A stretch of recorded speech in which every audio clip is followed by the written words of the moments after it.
These may be for us challenging financial times in this congregation, in this country. But in challenging times, people of courage, people of hope, people of integrity do not shrink from their responsibilities. In fact, the opposite is true. In challenging times, people of courage, hope, and integrity find the opportunity to make witness to the depth of their character and the strength of their convictions. By reaching out even when it isn't easy to reach out, we offer to the world a sign of how important this is to us, of how seriously we take our responsibility as American citizens and as members of the communities in which we live. I'm convinced that in these troubled times, we have a profound opportunity to show to the world how important true community is to us, to show to the world how serious we are about caring for one another, to show to the world how committed we are to make sure that no one is left behind.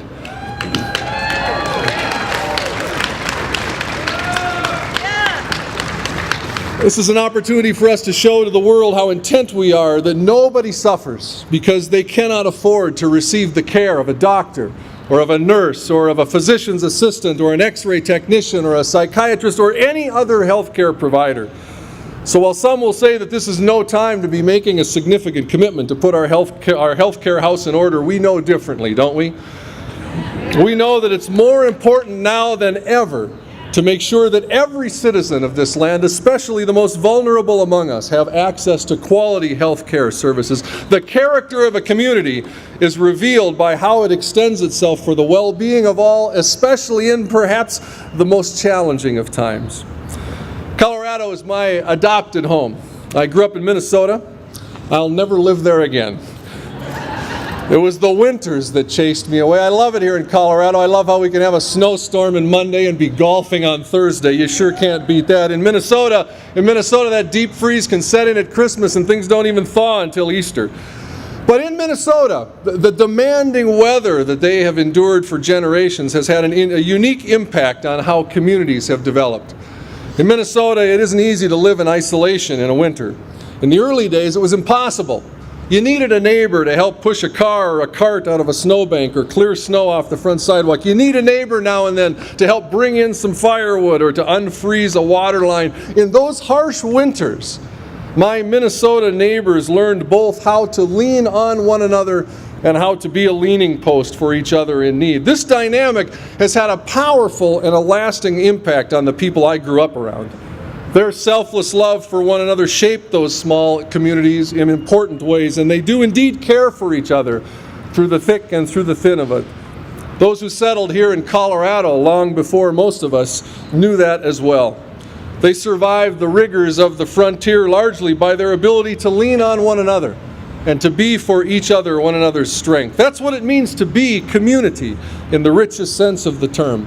And that's how I encourage you to think about your citizenship in the local and in the state and the national communities in which you live. The character of a community is revealed by its members' capacity to take an interest in one another and to learn to depend on one another. That's what we're here about this morning. We're here to consider what it means to be a true community. A true community may have a great deal of diversity within it. We may have various religious sensibilities. We may have divergent interests in how to spend our free time. We may even have a broad spectrum of ideas about how engaged a government ought to be in the lives of its citizens. But we will never experience the depth and the meaning that community can provide until we do everything we can to care for one another, until we realize that if any one of us is unwell, we are all unwell. So let us be